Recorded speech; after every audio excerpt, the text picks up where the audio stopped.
Estamos de regreso con más de Proyecto Puente.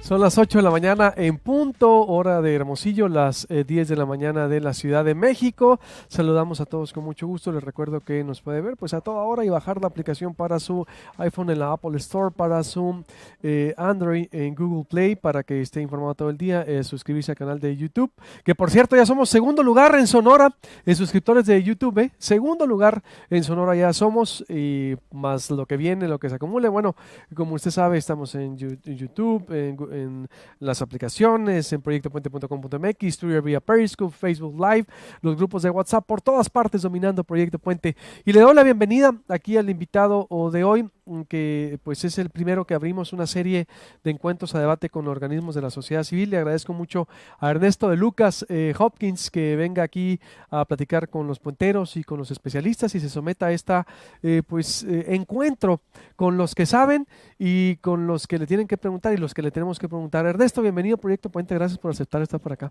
Al contrario, mi querido Luis Alberto, muchas gracias por la invitación, muchas gracias a los expertos en los diversos temas aquí de la capital que nos acompañan y muy buenos días a todo el gran auditorio que tienes a través de esta plataforma digital innovadora, única en todo Sonora y que además creo va por muy buen camino, de los pocos que he entendido cómo tiene que evolucionar esto a través de las redes sociales. Muchas felicidades. Nos adelantamos. Bastante tiempo. Mucho, exactamente, mi estimadísimo Pato. Ernesto Lucas, y hicimos un perfil, bueno, le doy la bienvenida, perdón, a nuestros invitados. Omar Valderrama, director de Amor y Convicción, todo lo que tiene que ver con drogas.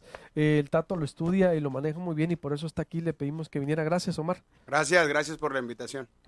Pues Hermosillo lo inunda el cristal, entonces por eso que bueno que está por acá. Está por acá Vigilantes de Transporte, bienvenido, Vigilantes. Gracias por la invitación. Todo lo que tiene que ver con el transporte, y Ernesto trae una propuesta disruptiva ahí también interesante. Le doy la bienvenida a Hermosillo. ¿Cómo vamos? A través de Ernesto Urbina, son más de 40 organizaciones representadas para que pues Hermosillo tenga un sensor profesional para que la Hermosillo le vaya bien. Y Ernesto, gracias por estar aquí con nosotros. No, al contrario, gracias por la invitación. Y Observatorio por la Seguridad, que estuvo ayer en el debate también de Coparmex y pues colaborador de Proyecto Puente, todos ellos colaboradores. Bienvenido, mi estimadísimo Emilio Hoyos. Muy buenos días y muy buenos días al auditorio. Los datos duros de la seguridad. Brevemente, Carla, hicimos un perfil. Ernesto de Lucas, su trayectoria, el coordinador de seguridad, el primero que abrió brecha, hay que decirlo, lo que fue la Secretaría de Seguridad ya con Eduardo Burs, un previo, que ha pasado por la Secretaría de Educación, su experiencia en el gobierno federal, todo, la trayectoria, lo que dicen especialistas y ciudadanos. Carla, hicimos un perfil interesante ahí en proyectopuente.com.mx. ¿Qué tal? Muy buenos días, Luis Alberto. Muy buenos días al candidato, a los invitados, al público que nos acompaña. Bien, pues de los 6, Ernesto de Lucas Hopkins, el candidato que tiene más trayectoria en el servicio público. Vimos que pues el último cargo que ocupó, como sabemos, fue secretario de Educación y Cultura en Sonora. Ha sido director del Instituto de los Mexicanos en el Exterior, organismo de la Secretaría de Relaciones Exteriores. Fue diputado federal durante la 61 legislatura.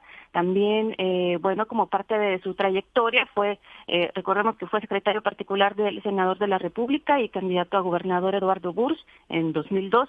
Durante la administración de este último, como gobernador de Sonora, ocupó los cargos de director general de gobierno en 2003 y entre 2006 y 2008 de secretario de Seguridad Pública.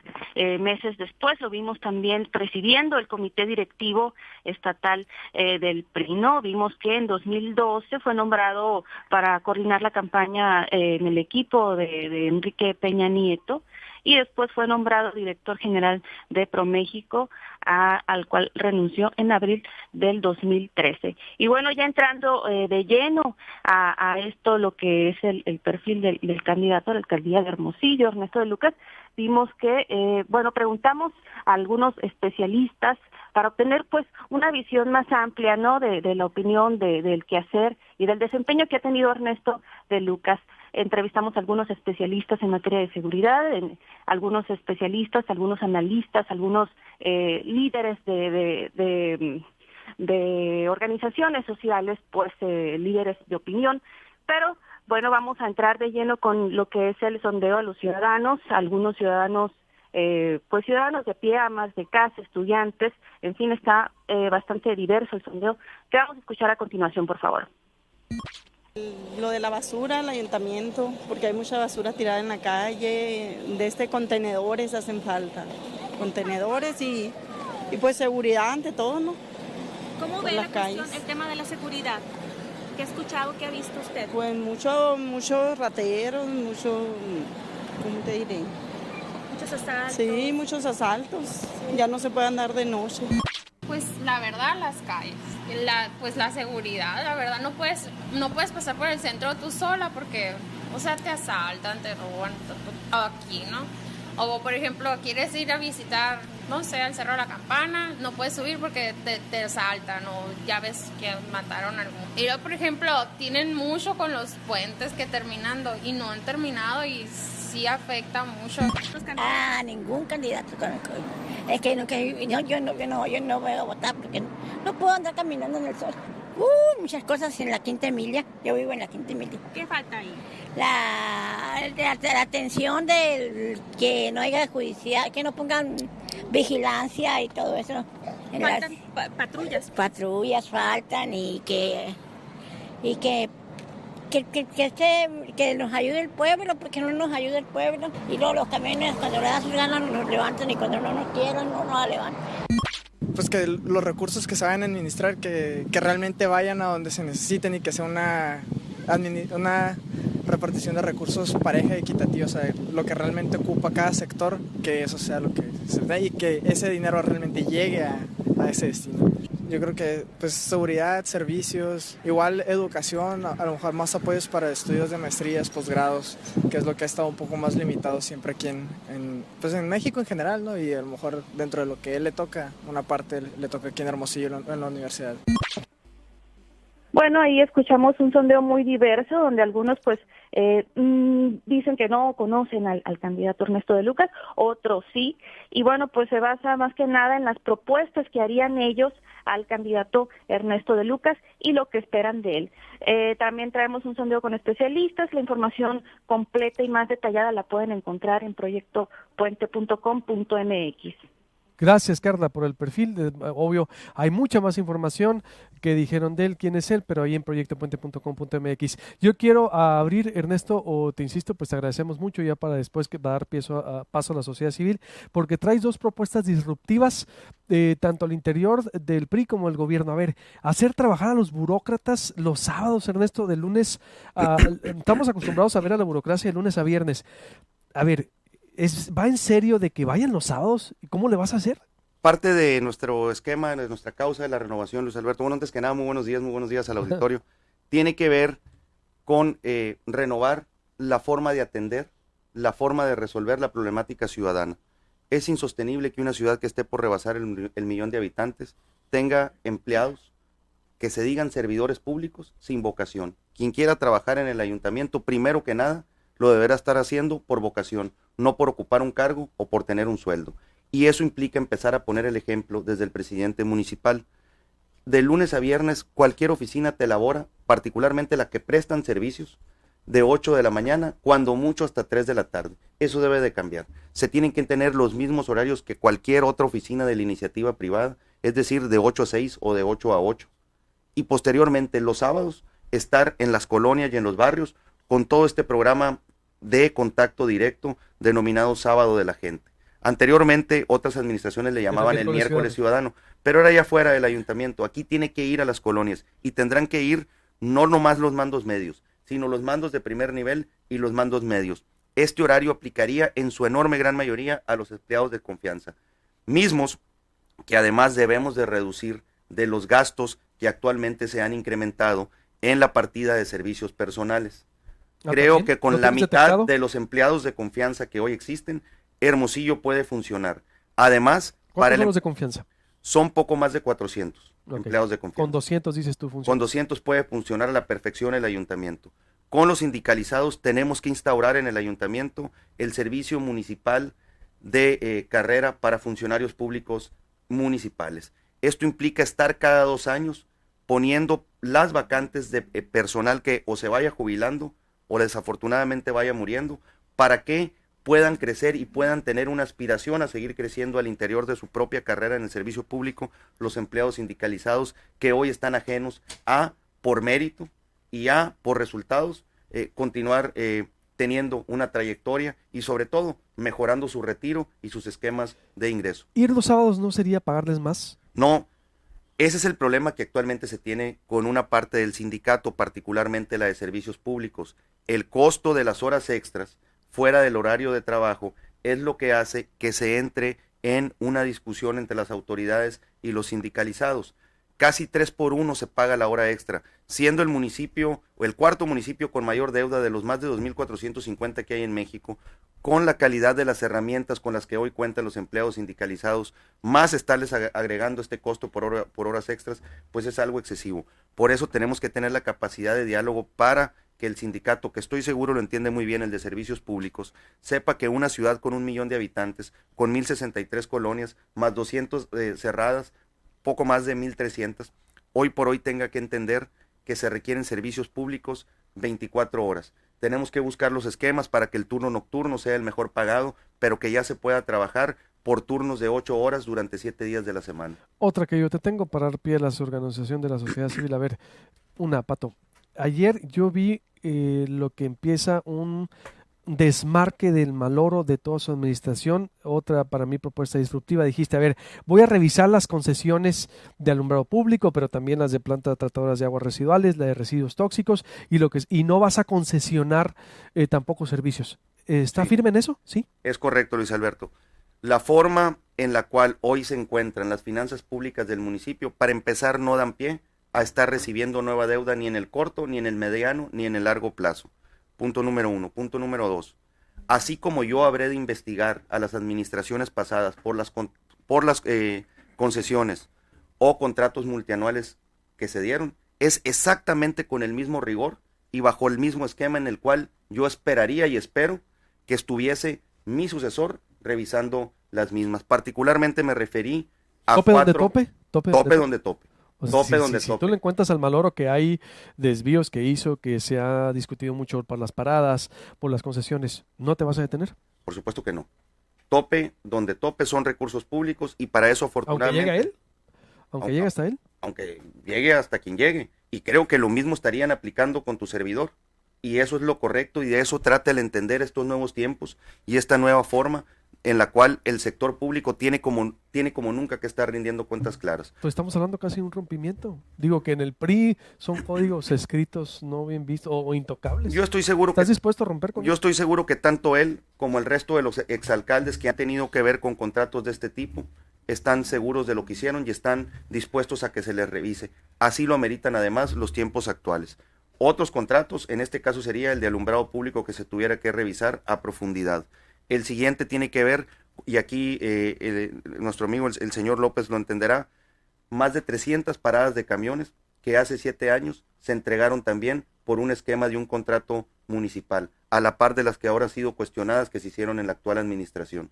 En tercer lugar, tendremos que revisar qué pasó con lo que Mexicanos contra la Corrupción y Transparencia Mexicana ponen de ejemplo de lo que no se tiene que hacer en una licitación pública, que es la famosa PETAR, la planta tratadora de aguas residuales. Ahorita el auditorio, si revisa su recibo de agua, va a haber un incremento de 35% por el concepto de saneamiento.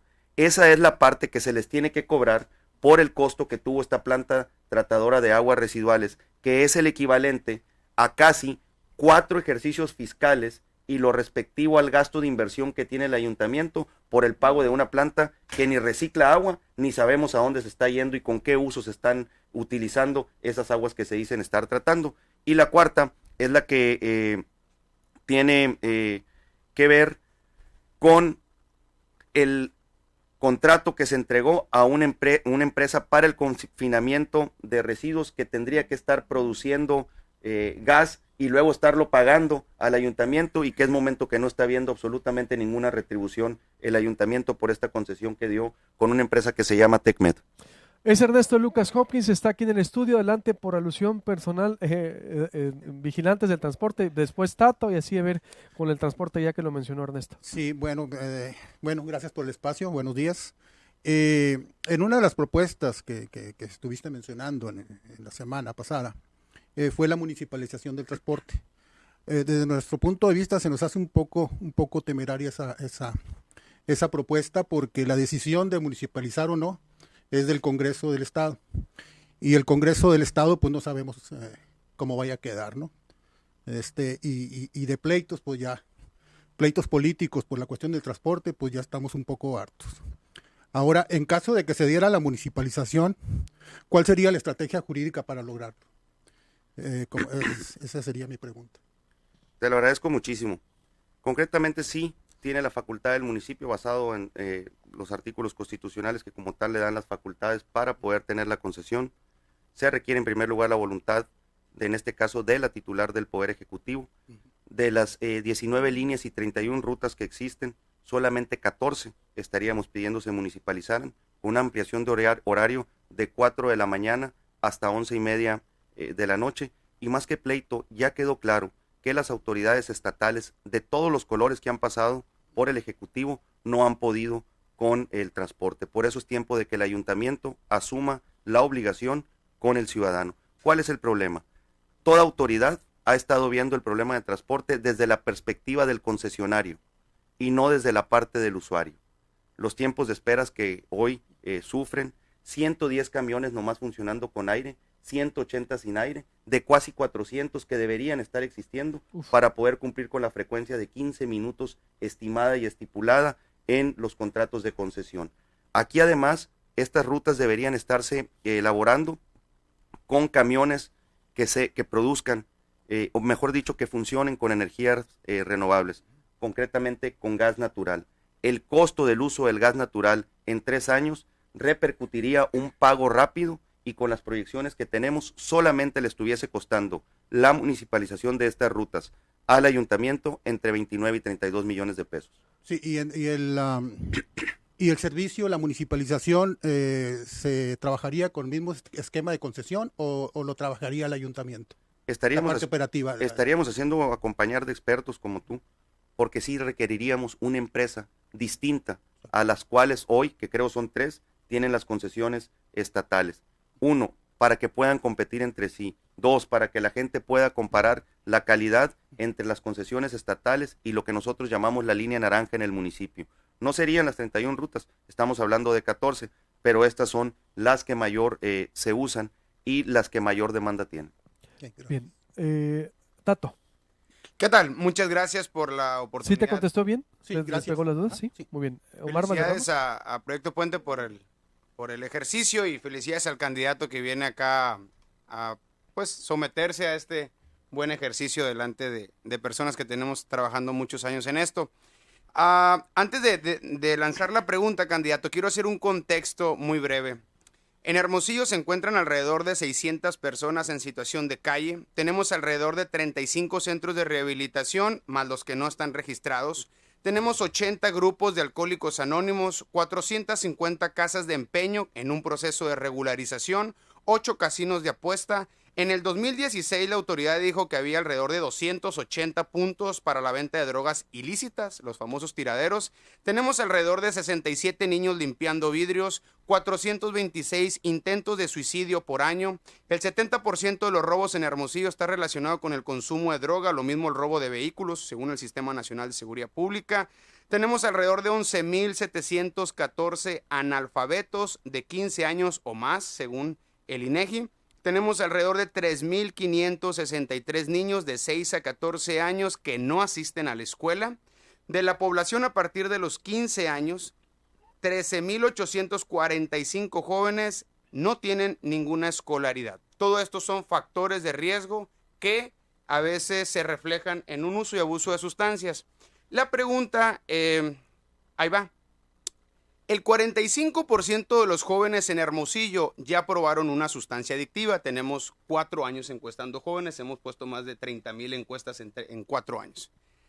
4 de cada 10 muchachos ya probaron sustancias adictivas en Hermosillo. ¿Cómo va a prevenir el consumo de drogas legales en los menores de edad en Hermosillo, porque esa es la clave. Prevenir el uso de drogas legales. ¿A qué te refieres legales? ¿El alcohol legalizado? Las drogas blandas, alcohol y el alcohol y el tabaco. ¿Cómo vamos a prevenir el consumo de drogas legales con los jóvenes de Hermosillo? Ernesto. Miren, en primer lugar, quisiera globalizar todos tus datos, que por cierto son sumamente duros y reales. 68.9%, hasta el 2015, yo creo que ahorita ya andamos pegándole el 70% de todos los habitantes de Hermosillo nomás estudiaron hasta secundaria. 9.8%, fácil, ahorita andamos ya arriba del 11%, porque son datos del INEGI del 2015, no tienen estudios. Esto te permite ver el esquema de el nivel y la brecha que tienen con respecto a su capacidad de análisis, a su capacidad de entendimiento y a la forma de digerir todo lo que los rodea, de casi un 80% de toda la población de Hermosillo. ¿Cómo prevenir las drogas blandas? En primer lugar, entendiendo una realidad que para mi gusto y con tus conocimientos, Tato, está por suceder en noviembre, ahora en Arizona. Ya California legalizó la marihuana para uso recreativo. Ya Nevada hizo lo propio. Ya Colorado hizo lo propio. En esta región del suroeste de Estados Unidos solamente queda Arizona y en noviembre tienen su votación. Hace 2 años se quedaron a 2 puntos porcentuales, 51% por el no, 49% por el sí, para legalizar la marihuana con fines recreativos. Lo primero que tenemos que entender es que tarde que temprano esta ola de legalización para uso recreativo la tendremos aquí pasando la frontera y eso hará que aquí en Hermosillo los mercados y en Sonora se empiecen a convertir en mercados locales. Por eso, como nunca, tenemos que empezar un poco más para atrás, previendo precisamente esta situación. ¿A qué te refieres? Evitando las drogas blandas, que son las que dan paso a la posterior, al posterior consumo de las duras, en este caso de marihuana y posteriormente cocaína y cristal que estamos desencadenando. Creo que como nunca requerimos una campaña sumamente agresiva de concientización. Las campañas como tales en medios de comunicación no nomás son suficientes si no se da el testimonial. Y creo que eso es parte del éxito de Amor y Convicción. El poder dar testimoniales y el poder tener a gente exponiéndole al joven para generar conciencia, reflejándose en el ejemplo de la persona que ya tuvo la capacidad y sobre todo que tuvo la valentía para alejarse de estos vicios, del por qué no se tienen que alejar. 2, prohibiendo todo tipo de anuncios en los lugares de esparcimiento familiar. Así de duro tiene que ser esto. Así de claro lo tenemos que llevar, porque no es posible que hoy por hoy estemos con esta doble moral, tanto de la parte privada como de la sociedad civil en general. Existe una pobreza mental que yo le llamo, tanto de las autoridades como de la propia sociedad civil. ¿Me permites? En eso iba, me parece muy práctico lo que comenta, candidato, y esta era mi segunda pregunta. La droga de inicio en los menores de edad es el alcohol. ¿Estaría dispuesto a regular la publicidad cervecera en la ciudad, así como se logró con el tabaco? No tengo absolutamente ningún compromiso con absolutamente ninguna cervecera, aun y cuando soy amigo de uno de los dueños de una. La realidad es que aquí, además, por ser una de las ciudades que per cápita consume más litros de cerveza en toda la República Mexicana, tenemos que entrarle con todo y evitar los ejemplos en casa. Insisto, es un programa no nomás de prevención en cuanto a la publicidad de aire, sino en estarlo llevando a tierra con la mayor campaña de agresividad jamás vista en términos de testimonio. ¿Y qué contra los tiraderos? Ayer lo dijeron también, por ejemplo, porque ahí están, digo, se reconocieron oficialmente 300, pero imagínate. El ayuntamiento tiene que levantar la voz para 2 cosas. La primera, exigir la coordinación estatal y federal en un combate frontal a la distribución concretamente del cristal hoy por hoy aquí. Segundo, en ver por qué razón el Poder Judicial, concretamente los casos de índole federal, que son los que en el caso del cristal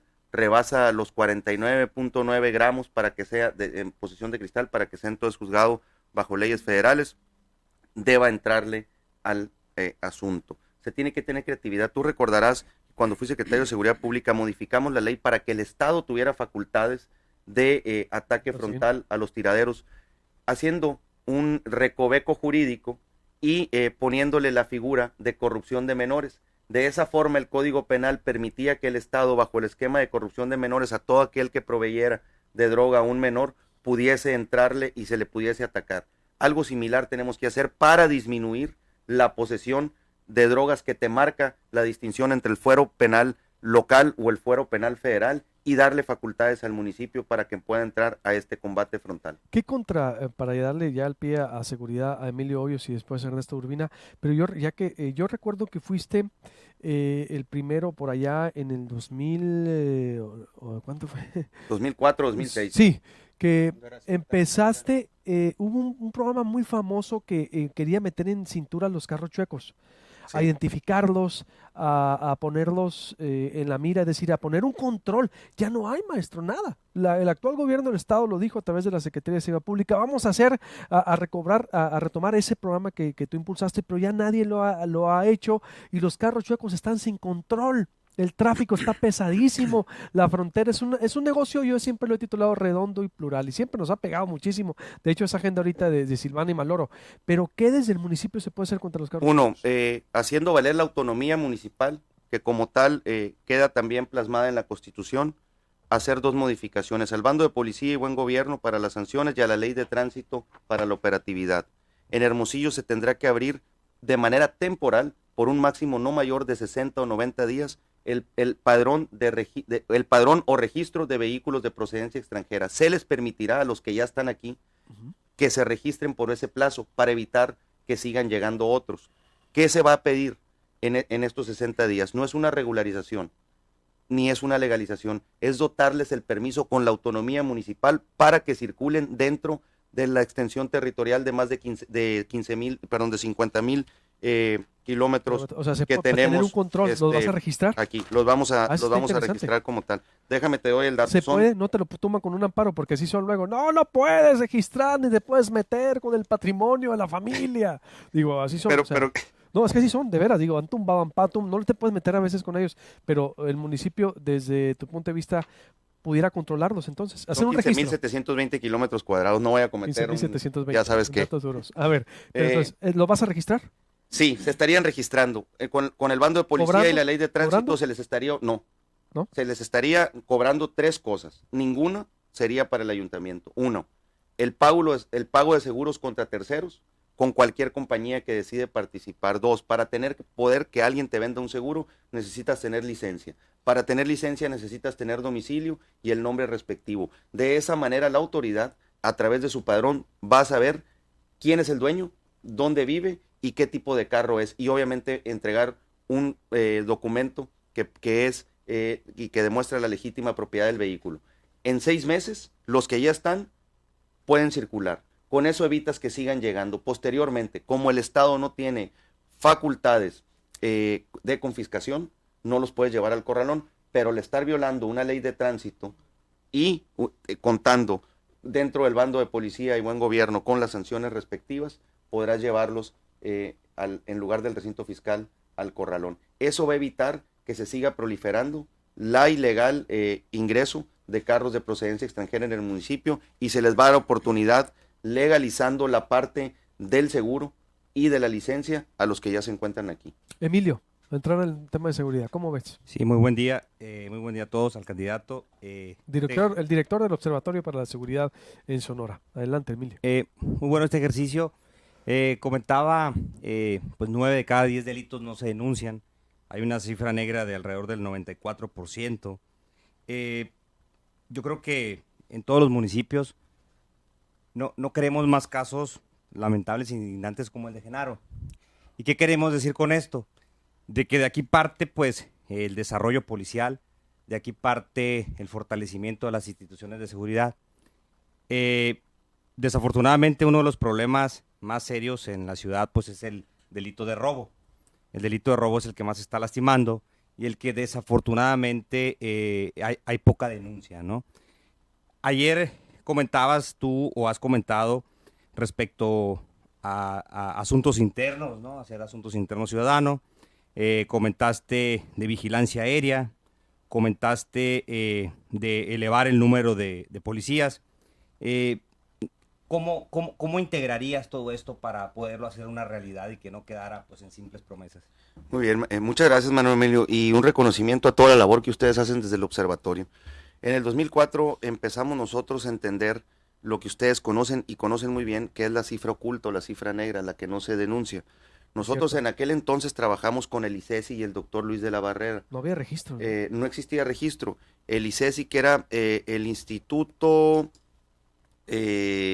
Ciudadano de Estudios de Inseguridad, era en aquellos entonces uno de los primeros entes ciudadanos que te permitían tener herramientas o instrumentos para conocer la cifra oculta y sobre eso basar nuestras estrategias con las cifras oficiales. Los dos libros famosos, ¿no? El que se registra y el que se registra en lo local y el que se registra ante el sistema nacional. Creo que de ahí se tiene que partir, de este tipo de estudios que además ustedes en el observatorio conocen y realizan muy bien, para entender la realidad de lo que está ocurriendo al margen de los datos oficiales. ¿Qué tenemos que hacer con la policía municipal? Hoy encuentras un cuerpo policíaco desmotivado por una razón fundamental. No tienen claro cuál va a ser su retiro, pero además saben que cada 3 años con el cambio de administración llegará un nuevo jefe y llegará nuevos tipos o esquemas de operar. Tenemos que volver a la carrera policíaca, al servicio policíaco de carrera. El policía lo que más le interesa es con cuánto se va a retirar, porque está en la calle exponiendo su vida, está en la calle sin la certeza de que va a regresar a su casa. 2, es clave, es toral y es el eje o el núcleo de todo el andamiaje policíaco y de estado de fuerza, la Oficina de Asuntos Internos. Por alguna razón, entiendo, de unos años para acá, se le quitó y se pasó a Contraloría Municipal.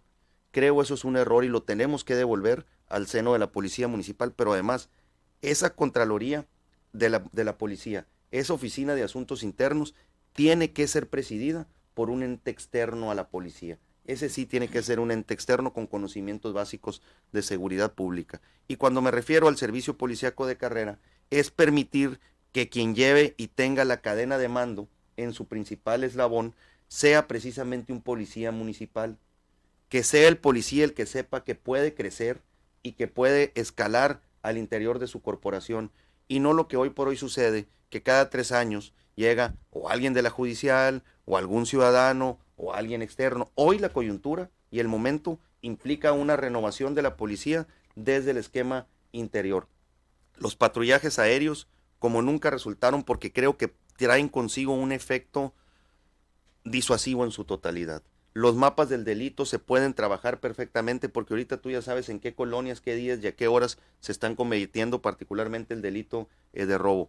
Aprovechar la infraestructura que ya existe, por ejemplo, en las 3 principales colonias, Tierra Nueva, ¿Quién sería su director La de seguridad? Joya. ¿Cómo sería tu director de seguridad? Porque aquí vimos en esta administración saliente, sí, llegó Zuilo, hay que decirlo, y tomó el control, pero los 2 inicios fue un accidente. Se reconoció tarde el problema, Ernesto, y por eso ocurrió lo que ocurrió. ¿Tú cómo vas a empezar? Haciendo una evaluación durante los 2 meses que tenemos, que además es justo y necesario, y además es suficiente. Son, creo que 1,257 elementos de policía, lo que conforma todo el estado de fuerza, si me apuras hasta un poquito menos. Acompañándonos, y no lo digo porque esté aquí, con gente como Manuel Emilio, con instituciones especializadas, con mejores prácticas de otros lugares del mundo. El delito de robo y la drogadicción es el mismo aquí, en Pittsburgh, Pensilvania, en Baltimore, Maryland, en Jacksonville, Florida, y te pongo estos ejemplos porque son ciudades con población más o menos similar a la nuestra. Ya robo es robo. Lo que no es lo mismo es la capacitación que tienen los policías para acudir a los llamados, para las investigaciones respectivas. 2, tomando el consejo de la Barra Sonorense de Abogados, que se está ofreciendo a capacitar a los policías en este nuevo esquema, que fue un cambio total de paradigma con el nuevo sistema de justicia penal. Hoy el policía prefiere estar o en un retén o en un filtro de seguridad que atendiendo un llamado a un robo, por todo lo que le implica el tiempo de estar haciendo el famoso el informe policíaco homologado, el famoso IPH, porque no se cuenta con la calificación respectiva. Yo aquí quiero hacer un compromiso, Luis Alberto. Yo me iré a acompañar por el Observatorio Ciudadano a partir del 15 de septiembre, si ellos así lo determinan, abierto a todas las críticas, abierto a todos los cuestionamientos y además con todo el andamiaje y el conocimiento que ellos tienen. ¿Perdón? ¿No vas a ser de piel sensible? Porque luego llegan los gobernantes al palacio y se les olvida, digo, ya la crítica, bueno, depende, obvio, qué tipo de crítica, ¿no? Esta renovación de la que te hablo tiene que ver con entender una realidad. El servidor público se debe al público. Quienes pagan los impuestos del servidor público es la gente quienes pagan el sueldo del servidor público es la gente a través de sus impuestos. Las críticas tienen que verse de manera constructiva y como un área de oportunidad. Y es evidente que va a haber muchísimas críticas porque esto tampoco va a poder cambiar en 2 días. Pero sí, los primeros 6 meses de la administración estaré despachando en las comandancias de policía porque es el principal lugar donde se tiene que empezar con la renovación. Ojo con eso. ¿Cómo ves, Emilio? ¿Va a estar despachando en las comandancias? Muy bien. O no sé si tengas otra. Sí, por lo que veo, pues el generar mecanismos para lo que se comenta en asuntos internos, en el tema de la carrera policial, el desarrollo policial, en el acompañamiento de organizaciones con sociedad civil, lo cual nos parece positivo, y de otras organizaciones expertas en diferentes temas. Y viene un punto que menciona ahorita el candidato respecto al tema del bando de policía buen gobierno. Nosotros creemos que es muy importante la difusión de los bandos de policía. Claro.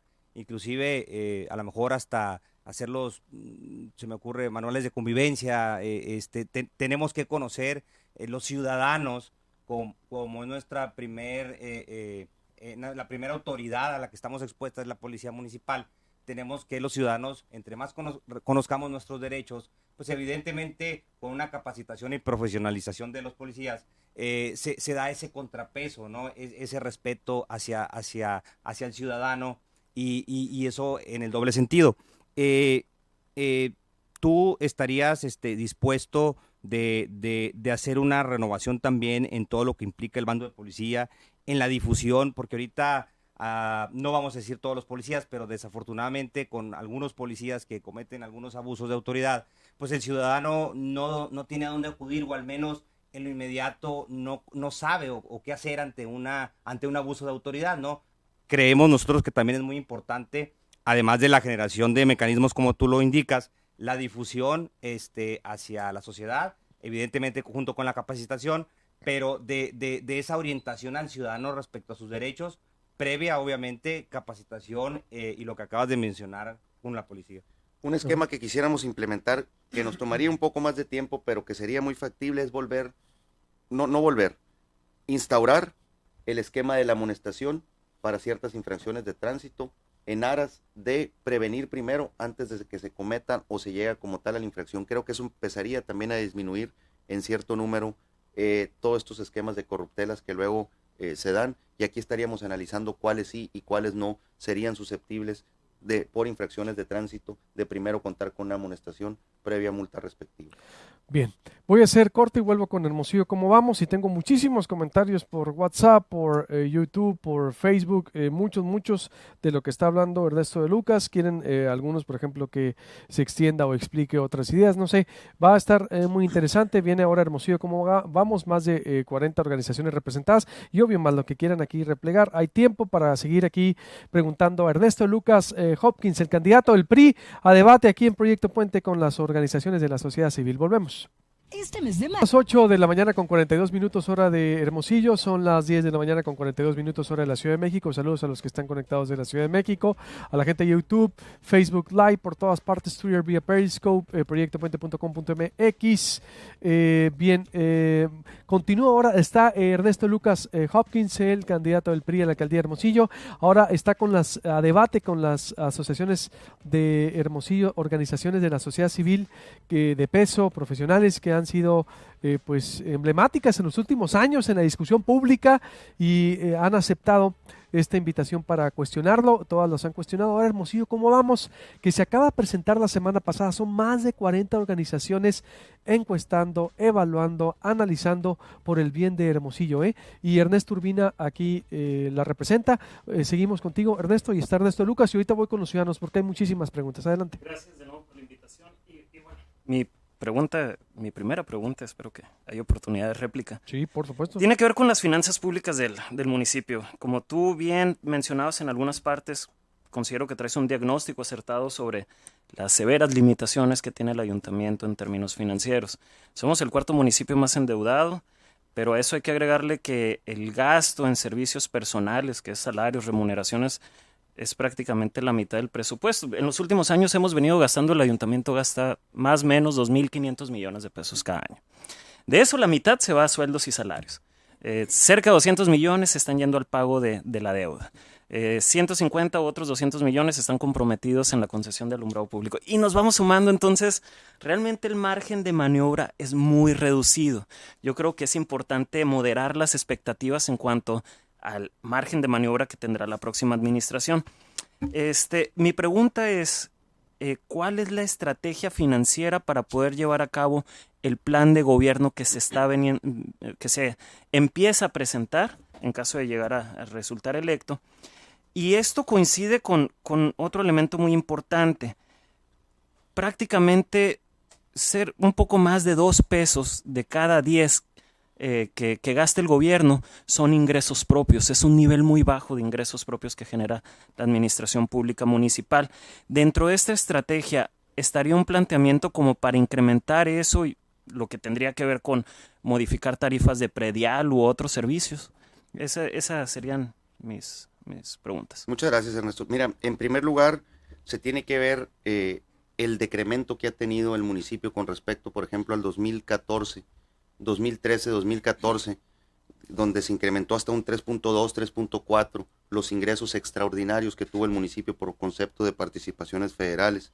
2, existe una deuda en agua potable o en agua de Hermosillo que ya es fondo perdido realmente. Se tienen que buscar los esquemas para desaparecer esa deuda que solo está limitando el buen manejo y la proyección del organismo como tal en aras de volver a resarcir y refinanciar a todo este esquema y dejarlo 100% saneado. Estamos hablando de casi 700 millones de pesos, nomás en esa parte de algo que ya es deuda incobrable desde hace 30 años, pero que ahí te sigue estando como una limitante. 2, un redimensionamiento total al servicio de gastos personales y a los esquemas tradicionales en los cuales el municipio abre y abre oficinas, hace programas y no tiene definida realmente una sola obligación en la cual se quiere focalizar. Por ejemplo, en este aparato aquí en este celular existe más tecnología que en todo el ayuntamiento en su conjunto. Pero además, si a eso le sumas que hoy por hoy Hermosillo es uno de los 3 municipios con mayor conectividad a internet, junto con Mexicali y Cancún, en mucho puede este redimensionamiento ser una realidad, porque es una ciudad que está conectada y que está digitalizada. Y de las más de las 3 más grandes de todo el país. El esquema en el cual se tiene que trabajar primero es un redimensionamiento y ver qué tanto de ahí puede sacar de gastos personales y de la disminución que tienen que tener los mismos. Evidentemente se tendrá que contratar más policías y tendrás que ir generando equilibrios, pero en la parte burocrática fácil creo se puede reducir hasta un 50%. Ok, en el tema de los ingresos propios, entonces, la estrategia va por... 2, perdón, el gobierno federal, y lo quiero decir tal cual, de 8 años a la fecha, a través de la tecnocracia, cometió errores que hoy están padeciendo todos los municipios. La ley de coordinación fiscal es realmente un insulto para todo el esquema municipal y toda la autonomía que el propio 115 constitucional le dota al municipio. Hoy por hoy, no sé si fue de las pocas cosas que debo decirles, estoy totalmente de acuerdo con Jaime Rodríguez, el Bronco, lo proponía él en su participación ahora en el debate del domingo, porque ya fue gobernador. Hoy por hoy es la figura del municipio, la que más contacto tiene el ciudadano, la que más aporta a todo este esquema y andamiaje de tributación, y es la que menos está recibiendo. Se requiere alzar la voz y se requiere volver a cambiar este esquema de municipalismo para que la República pueda operar como tal. Pero nos ha hecho un daño tremendo toda esta visión tecnocrática que se perdió desde la Secretaría de Hacienda de 8 años a la fecha y que hoy tiene a los municipios de todo el país, los más de 2.450, atravesando las situaciones económicas por las que atraviesa. Te veo muy crítico también contra el gobierno federal. Claro, y lo otro, Luis Alberto, voy a ser el primero que le va a estar recordando al secretario Ruiz Esparza el compromiso que vino a hacer aquí hace apenas unos días. Hermosillo no puede seguir desconectado de todo el estado. Estamos desconectados del norte con lo lento que van los trabajos en la carretera de 4 carriles y con el sur por la misma situación. Eso es algo que aquí tenemos que levantar la voz y estar criticando. Fue un grave error el entregarle a empresas extranjeras las licitaciones de las obras públicas que ahí se están realizando, los atrasos que se tienen, porque luego lo que vinieron a hacer esas empresas fue a subcontratar a empresarios locales que hoy por hoy están castigados en los servicios que están ofreciendo y que además a unos se les está pagando lo respectivo. Realmente esos son dos graves errores que esta administración cometió o permitió que se siguieran cometiendo. Invitados, ¿tienen alguna otra pregunta? Si no, tengo muchas. Sí, yo tengo una aquí muy importante. Para entrar en preguntas más concretas. En el 2016, bueno, primero que nada, siempre cuando hablamos del tema de prevenir el uso de sustancias, sobre todo en los menores de edad, una de las respuestas siempre es que no hay recursos, que no hay dinero y que no alcanza, y comparto un poco lo que decía ahí Ernesto, a veces son muy limitados los recursos, pero sí hay, la verdad es que sí hay. Y le comento esto, candidato. En el 2016 solicitamos información a Seguridad Pública Municipal. En ese año se pusieron alrededor de 5,700 multas, se aplicaron a conductores por conducción punible. 5,700 multas. La multa por conducción punible va de 7,200 a 8,000 pesos, más o menos. Más 50 pesos diarios que se pagan en el corralón. Cuando la gente no tiene para pagar, pues empieza a sumar más la multa por el piso, por la cobra del piso, que son 50 pesos diarios. En ese momento nosotros hicimos ahí las cuentas y daba un aproximado de 45 millones de pesos que recibía, en este caso Tesorería Municipal, solamente por el concepto de las multas a conducción punible. Hicimos otro oficio, nos dijeron, no todos pagan económicamente, otros pagan con cárcel. Bueno, solamente en el 2016 aproximadamente 17 millones de pesos se generaron por multas de conducción punible. La pregunta es, candidato, ¿qué va a hacer usted con 17 millones de pesos disponibles que se tienen en promedio? Hoy no sabemos qué es lo que se hace con ese recurso. Es un recurso vasto, es un recurso... Muchísima lana. Exacto, y no sabemos qué es lo que se hace con esto, pero lo que sí sabemos es que yo tengo la información y los datos, etcétera. Entonces, ¿qué tiene pensado hacer usted, candidato, con 17 millones de pesos que tendrá disponible por la conducción de multas punibles? Mira, desconozco en qué se utilizan, pero al menos la mitad tendrá que ser reinvertido en programas de prevención o bien en esquemas que permitan estar disuadiendo ese tipo de delitos. Recordarás tú que Hermosillo entre el 2012 y el 2015 representaba a su vez una de las ciudades con mayor accidente de tráfico. Sí. Esa es la razón por la cual en esa administración se empiezan a implementar los retenes con un mayor número de frecuencia. Al menos de estos 17 millones, la mitad se tendrán que ir a programas de prevención, de difusión, de saneamiento de espacios públicos, pero todos a través de una estrategia integral 100% preventiva. Si me permite, candidato, el 25% de estos recursos se deben de destinar a la prevención. Sí, hoy en día desconozco si se invierten o no en la prevención.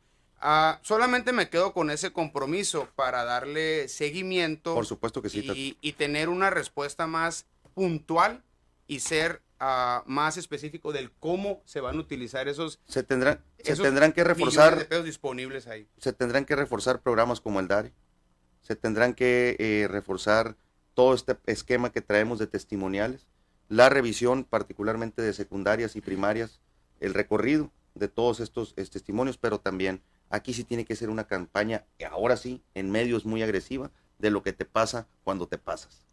Voy a ver, bueno, adelante, Hermosillo, ¿cómo vamos? Porque tengo ya el auditorio, pero gracias. Adelante. Hay tiempo.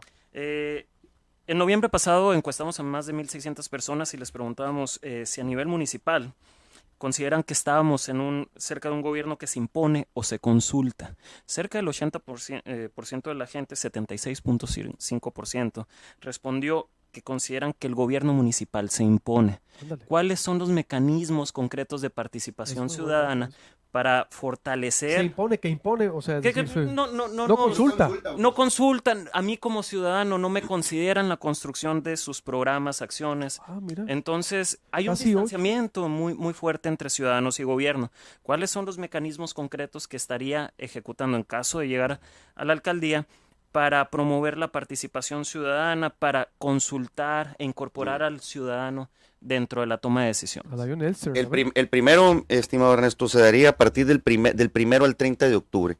Y sería el primer presupuesto participativo en toda la historia de Hermosillo, acompañado obviamente por la autoridad electoral y acompañado del resto de las organizaciones civiles no gubernamentales. Esto creo que daría un hito, sería un punto de partida y generaría toda una distinción de cómo se han tomado las decisiones en Hermosillo, en lo que más quiere la gente, que es el saber en qué se va a gastar y cómo se va a gastar el presupuesto. La ley de participación ciudadana con la que ya cuenta el Estado te marca que el 25% se puede destinar. Aquí por lo pronto estaríamos destinando hasta un 35%, incrementando hasta un 10% más esta decisión de la gente, y creo que pudiera ser un parteaguas en la forma de actuar y de coordinarse con la sociedad, que ahí ojalá también nos pudieran acompañar. Esto lo tenemos previsto para llevarse entre el 1 de octubre y el 30 de octubre, que además son los tiempos ¿Qué sería en los que se discute. A la gente le vas a preguntar El qué tiene que ser participativo es una del próximo año, sí. Como el referéndum o como estas otras figuras de participación, pero aquí con presupuesto participativo tú vas y le dices a la gente exactamente en qué quieres que se invierta, siempre clarificando cuál es la proyección de presupuesto que traes y las horas prioritarias. Los ejemplos de Barcelona y de Madrid son muy buenos. No, obvio, sí, Europa sí, Estados Unidos, digo, si te vas, pero aquí a nivel nacional solo lo hace la Ciudad de México. Es decir, por ejemplo, y en cierto modo. Sí, en cierto modo, sí. Y aunque ya ha bajado mucho porque lo han abandonado. Pero eso lo tenemos previsto para el 1 y 30 de octubre para ir acorde a los tiempos legislativos donde se destina y se define el presupuesto. Y en otras obras, por ejemplo, bueno, ahí que definan las obras, pero si hay alguna polémica, una apertura por ejemplo, total en el tema de seguridad, y pues lo que ayer me comprometí, Ernesto, que aquí lo traigo por escrito,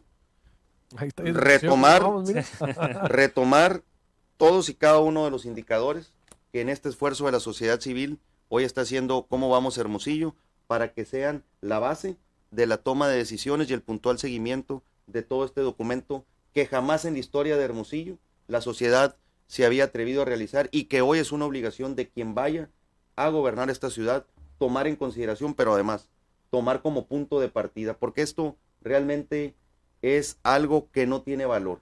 Es un esfuerzo de la sociedad que lo mínimo que tendríamos que hacer desde el ayuntamiento y que vamos a hacer es estarlo siguiendo puntualmente, junto con todos los estudios que en términos de seguridad pública, de cifra oculta, de no denuncia, el observatorio ha venido trabajando de años para acá. Pero antes de pasar con el público, ¿y qué garantía hay de que, digo, yo todo lo que estás diciendo aquí, si en realidad vayas a ser ese gobernante, de que ciertamente tú del PRI siempre has, como funcionario, fuiste, me consta, ese perfil abierto, tolerante, porque entiendes que esta es la nueva sociedad, claro. Estos son los nuevos tiempos, no los cuando el gobernante se sentaba, ¿qué horas son? Los que usted diga. Pero yo tengo una desconfianza natural, porque así lo dijo Claudia Pavlovich y tiene la piel muy sensible. Así lo dijo el Maloro y tienen la piel muy sensible. Y ven a los críticos, ven a la sociedad civil, algunos como comprados, contreras, es decir, llegan a la silla y les cambia el chip. Mira, ¿Qué vas a evitar? Porque yo lo vi con Padres, lo vi con Claudia Pavlovich, lo veo con Maloro. No, te ven como pestado. Entender la realidad que es esta, Luis Alberto, y la entiendo. Mi último paso por la administración pública fue un área sumamente sensible en un tiempo muy difícil. Era la Secretaría de Educación y Cultura, con la implementación de la reforma educativa que ni se encontraba socializada ni tampoco se entendía por el magisterio. Ayer eran 2 sindicatos, la sección 54 y 28 del CENTE, con más de 26,000 agremiados, donde teníamos que trabajar. Y ahí me hice acompañar, como aquí me quiero hacer acompañar, por entes externos de la sociedad que son críticos y cuestionan. Tú puedes ver hoy por hoy, por ejemplo, lo que opina una de las áreas en educación más críticas, más duras, que es Mexicanos Primero. Y hoy Mexicanos Primero pone de ejemplo a Sonora, sí, de lo que se debe de hacer, y también te señala todo lo que te falta por hacer todavía. Eso lo tenemos que hacer aquí, tal cual como lo acabamos de implementar en la SEC, con estos esfuerzos que se hacen desde la ciudadanía y obviamente con todos los generadores de opinión. Tolerancia, respeto y apertura. Apertura. Ojo, ya lo digo. No piel sensible. Se requieren 2 cosas fundamentales para gobernar esta ciudad. 1, entender que se gobierna con este tipo de organizaciones. 2, mucho temple y mucho aplomo para la toma drástica de decisiones que desde los primeros minutos se tendrán que empezar a tomar. Ya lo dijo, ya lo escuchó usted. Quiero nomás aclarar, en el caso Maloro, nomás sí corregir, sí tuvo, es decir, la apertura para Proyecto Puente, que le documentamos las paradas, le documentamos muchos temas. Hubo momentos de tensión, sí, como todo gobierno, pero no, sí, en el caso Maloro sí corrijo que la tomó en serio, tomó nota, es decir, sí mostró una apertura respetuosa él y sus funcionarios, no así en Palacio Claudia Palovich a medias, algunos funcionarios sí y algunos no, entonces esperemos que Pato siga esa línea de apertura. Mariana Dartis, tengo una pregunta para el Pato, ¿qué opinas de la privatización? Ya lo dijo, de alumbrado público y el incremento del agua en Hermosillo, pues ya lo habías dicho, ¿no? Lo vamos a revisar todo. Lo va a revisar. Benedice Valenzuela, muy bien su participación ayer en el debate, pero la neta, ¿cómo creerle? Así le dimos la confianza al Maloro y nos traicionó. ¿Qué garantía nos da de que sí nos va a cumplir? Pues la misma garantía que pueden ver en toda mi trayectoria y particularmente en la gente con la que me estoy rodeando. Por cierto, el jueves y el viernes estará aquí el exdirector del FBI acompañando, y lo vamos a traer en La Choya, y lo vamos a traer en La Soli, y lo vamos a traer en Altares, y lo vamos a tener en Villas del Real, que son las colonias que hoy por hoy reflejan el mayor repunte en la parte formal de robo. Y aquí ojalá nos puedas acompañar, Manuel, y ojalá nos puedan acompañar todos los que tengan intención de conocer esta propuesta. Vamos a estar también con la barra sonorense de abogados para ver cómo iniciamos con ellos los esquemas de capacitación en el nuevo sistema de justicia penal, y vamos a tener reuniones con la sociedad civil. Dice, muchas preguntas que quiero resumir en esta. ¿Renunció a ProMéxico o lo corrieron? Dice, por ejemplo, pregunta. Sí, mira, es algo que obviamente ahí está, tú conoces la historia. Perfectamente. Renuncié, está mi renuncia, además es pública. Ahorita puede ir cualquier persona a ProMéxico, entrevistarse con cualquier funcionario público. No nomás eso, ojalá puedan investigar en la función pública, en la propia PGR, en muchos lados, una sola denuncia, demanda o auditoría que exista al respecto. Si ahorita ustedes van a esta oficina, van a poder ver ahí incluso mi foto con el resto de los exdirectores, donde pues se estila que se pone alguien que presida esa institución, o bien le pueden preguntar al secretario Ildefonso Guajardo, que era la cabeza del sector, lo que opina de su servidor. Es decir, tú te peleaste con Videgaray, ¿qué fue lo que pasó? Digo, entre todas las cosas, que era un problema de salud que también tuvimos una diferencia que se juntó con ambas situaciones y que pues hizo que yo finalmente optara por regresarme, uno, a tratarme, y dos, a dejar que se enfriaran las cosas para luego inmediatamente volver, que fue cuando regresé al IME. O sea, ProMéxico no fue mi último cargo en la Administración Pública Federal, que es lo que luego han querido hacer ver. Dice David Aguirre, una pregunta y que responda. Si no cumple todo lo que está diciendo, dice, le pegamos una frega porque tienen fama del PRIAN de prometer y al final no se acuerdan. Mucha gente está así como hastiada, Ernesto. Me tengo muchos comentarios es este discurso de que no creen. A ver, ¿qué les dices a todos los incrédulos? Es el discurso de la mafia del poder, es el discurso del PRIAN, y es el discurso que ahorita la gente está comprando. Nomás que quiero que entiendan una cosa. Esto no se trata de partidos, se trata de personas, y se trata de entender que hoy por hoy todos los partidos políticos tienen absolutamente el mismo desagrado entre la gente. Les pongo un ejemplo, y lo digo con muchísimo respeto. Uno de los partidos, Morena, por ejemplo, tiene entre sus filas a 27 personas que trabajaron en la administración de Guillermo Padres y que eran panistas. Eso ni le toca a su servidor juzgar, pero tampoco la gente lo sabe. Aquí es donde se puede decidir qué está bien y qué está mal. ¿Es la persona o es el partido? Porque si nomás nos vamos para efectos de partido, pues todos estamos igual. Pero si por el hecho de estar juzgando a estos candidatos por haber participado en una de las peores administraciones con mayor corrupción en la historia de Sonora, y con eso deslegitimar a este partido, pues entonces está entrando en la misma contrariedad, y entonces era como si yo estuviese diciendo, hey, en el caso Sonora, en el caso concreto de Sonora, pues la mafia del poder está allá, y tampoco se trata de eso. Muchas preguntas en el sentido de que ¿por qué el Pato no es lo mismo que el Maloro? O dicen mucho, es que el Pato es lo mismo que el Maloro. Yo te la cambio. ¿Por qué el Pato no es lo mismo que Maloro? Yo creo que no se trata de ser ni lo mismo ni no lo mismo. Es aquí entender que yo soy alguien que entiende esta visión de política y que no tiene por qué relacionarse absolutamente ni una cosa con la otra. Es como si yo dijera que, otra vez, todos los candidatos de Morena, por el hecho de haber participado en la administración de Guillermo Padres y que hoy están en Morena, pues son exactamente lo mismo que Guillermo Padres. ¿Qué harás con los casinos de juego? Dice Javier Velázquez, ¿sí es cierto? No se Yo creo que son 11 casinos ya, mi Tato, porque nos dijiste que eran 8. ¿no? Creo que habían cerrado 3. Ok, por esa razón. Mira, se tienen que regular, es increíble la proliferación. Faltó también tener el número de yunques y de recicladoras que están dañando muchísimo Hermosillo y que han proliferado. Vamos a regular los casinos en las áreas en las que tengan que existir y revisar absolutamente todos los lineamientos que les permitió desde la vía municipal el estar operando en la forma que lo están haciendo hoy en día. Porque ni todos están cumpliendo con las regulaciones, ni todos tienen además el uso de suelo para establecerse como tal en los lugares donde están. Bien, dice por acá José Astorga, ¿crees que va a ir contra el Maloro si son parte de lo mismo? ¿Qué le dices?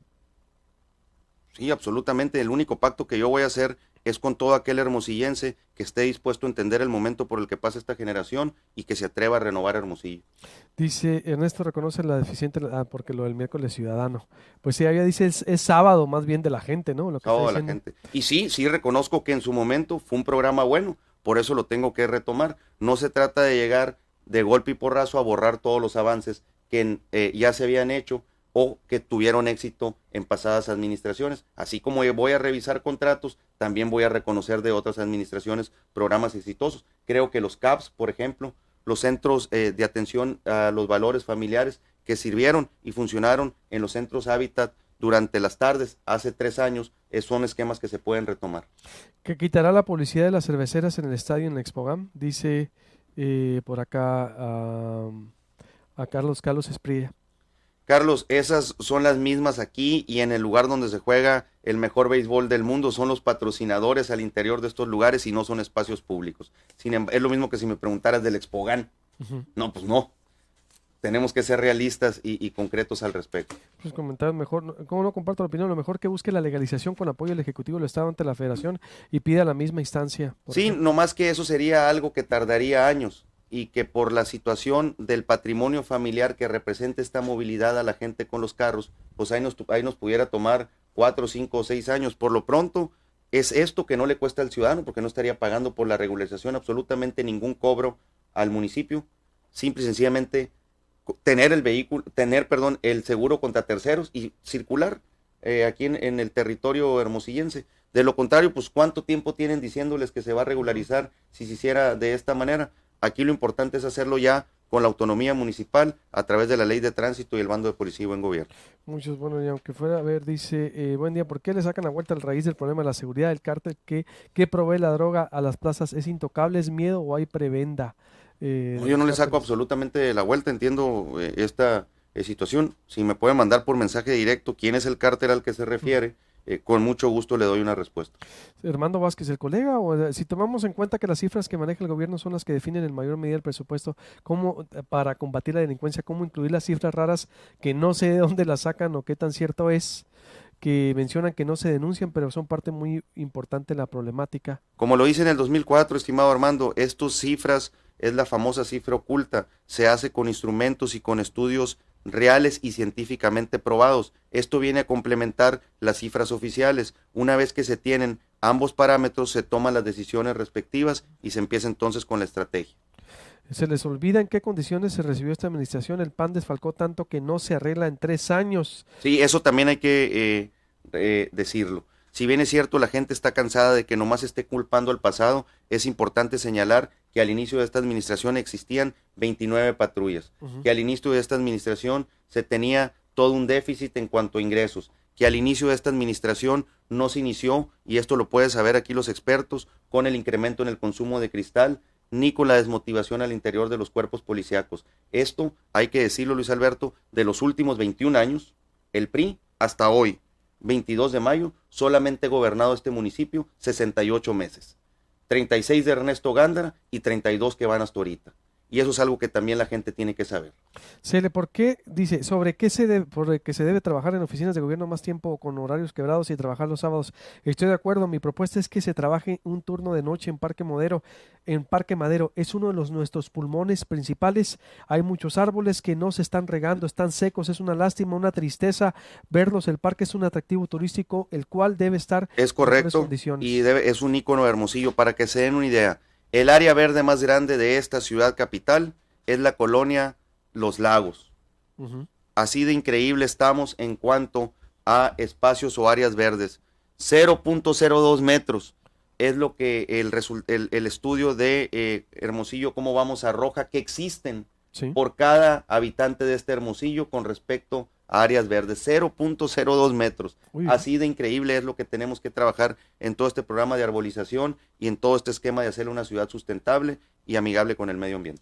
Lucy González, los maestros de Sonora te mandan saludos, Pato, nos vemos en las urnas el 1 de julio, el magisterio, los padres de familia y la sociedad en general, tenemos memoria, ¿qué les dices? Sí, debe ser usted un integrante de la CENTE, de las maestras de los 43 cesados que no quisieron hacer la evaluación, es correcto. Yo aquí, como funcionario público, hice lo que la ley me obligaba a hacer, que era aplicarla, una reforma educativa que siempre lo he dicho, tiene mucho que cambiar, pero que en ese momento cualquier funcionario público lo hubiera realizado. Así como hubo 43 maestros que no quisieron presentar la evaluación cuando Sonora ocupaba el lugar número 32, que hoy ocupa el primer lugar, hay más de 15,000 maestros que sí la presentaron en sus diversas aristas. Y bueno, pues esto es parte de tener muchas veces que aplicar lo que por ley estás obligado a hacer como servidor público y entender la realidad que tiene que tener alguien que lleva las riendas del sector educativo. Hugo Moreno, Freire, ahora los tuiteros son muchos, voy a hacer unas 3 importantes porque son muchísimas. Hugo Moreno, el presupuesto participativo ya está en la ley, no es algo que hará Ernesto Lucas. ¿Cuál es su propuesta para la pregunta de Ernesto Urbina sobre participación social? No, pues esa, el presupuesto participativo ya está en la ley, es llevar a cabo y ejecutar las facultades que al ayuntamiento le da la ley. No más que la ley dice un 25%, aquí queremos elevarlo hasta un 35%. Muy buen análisis del Tato sobre las multas por conducción punible. ¿A dónde se va ese dinero? Pues que no está sabiendo nadie, ¿no? Por lo que veo aquí. Claudia, pero ya dijo Ernesto, ¿no? Que vas, ¿puedes repetir que fue la mitad? ¿Al menos se va a ir? Al menos la mitad, para poder investigar, Tato, qué se hace con el resto. Debería ser el 100%, pero aquí te marca el 25%, yo estoy dispuesto al 50% utilizarlo en este tipo de programas. El compromiso sería que en días futuros el candidato concretara, después de su investigación, en vez de generalizar, concretara en qué se va a utilizar el recurso que se deriva de las multas. Y en dónde incluso esto. Guillermo Noriega, la corrupción, pero la corrupción cotidiana de las corporaciones policíacas que frecuentemente extraen recursos de los retenes o en el acoso a la sociedad, ¿cómo evitarla? Pregunta Memo, también especialista en temas de transparencia. Sí, muy claro. Volviendo al desarrollo policíaco del que nos hablaba Manuel Emilio, entendiendo muy claramente este concepto primero de la amonestación para evitar en un primer acto los esquemas de corrupción. Segundo, con una capacitación real y permitiendo al ciudadano con confianza que puede estar denunciando este tipo de abusos. Para que exista corrupción, Memo lo entiende muy bien y es una de las personas que además tenemos que incluir. Sí, hacedor. Se requiere de 2 partes. Para que exista corrupción se requiere de 2 partes. De la parte oficial o de la autoridad y del ciudadano en general. Y ahí tenemos que erradicar el cinismo social de los 2 entes que participan en esta generación de corrupción. Por lo pronto el gobierno tendrá que hacer lo suyo. Bien, pues tengo yo muchas más, pero también ya llevamos 1 hora aquí hablando por el auditorio. ¿Algo más que quieran? ¿Alguna duda, señores? No, pues yo traía varias preguntas. Tenías varias. Sí, perdón, bastantes. es que no sabía. Sería bien hacer una recopilación de compromisos. Sí, obvio. Lo que pasa es que se ha habido mucho, digo, ha guardado mucho. Bueno, una más. Tenemos graves problemas de urbanismo aquí en Hermosillo. Pues la gravísimo, toda la vida, ¿no? Entonces, hemos investigado que del 2000 para acá hemos estado secuestrados por un grupo de consultorías que se brincan a Implan, que se brincan a SIDUE. Entonces nosotros le hemos llamado el Triángulo Dorado entre consultoría, Implan y SIDUE. Y la pregunta es, ¿cuál es la propuesta para hacer estos nombramientos que no tengan estos graves conflictos de interés, ¿no? Totalmente. Desde don Gustavo Aguilar, creo que Hermosillo no ha contado con alguien que tenga la visión de cómo urbanizar esta ciudad. 2 de las colonias con mayor población, irónicamente, están en los 2 polos de Hermosillo. Pueblitos y Altares acá en la salida sur, Pueblitos y Los Pinos acá en el poniente, Altares y la Nueva Hermosillo, o lo que antes se conocía como la Invasión Altares, que hoy ya es la colonia Altares, acá en la salida sur. Esos son los 2 entes con mayor población en toda la ciudad. ¿Esto qué te dice? Evidentemente nos ha faltado una falta total de planeación y de urbanización. 2, 8 cruceros nomás tienen entre sí el paso de el 92% de todo el flujo vehicular en la ciudad. Aquí vamos a presentar también el primer anillo periférico que permita con un radio de 47.4 kilómetros el estar recorriendo la ciudad entre 25 y 30 minutos de punto a punto. Y eso es algo que también estaremos demostrando en los próximos días cómo le vamos a hacer. Pero ¿cómo evitar el conflicto de intereses? En esas tres entes que tienen a cargo el urbanismo aquí en Hermosillo, ¿no? Que es SIDUE, Implan y consultorías. Son los mismos desde el 2000 para acá. Mira, que están dando obras y que están dando privilegios y todo. Eso es cierto, ¿no? Sí, totalmente. Mira, eso, insisto, eso se ve en esta desproporción de crecimiento que tiene la capital. Evidentemente no ha habido planeación. Por más que digan que el Implan ha funcionado, la realidad es que no ha funcionado. No, al menos en los términos que una población de 1 millón de habitantes requiere estar siendo planificado.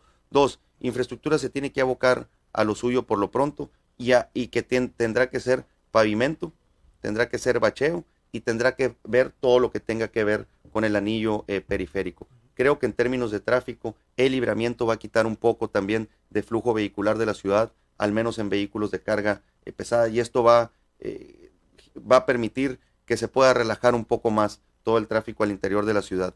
El nombramiento del director de infraestructura tendrá que ser validado por sectores intermedios de la sociedad civil. Muy bien.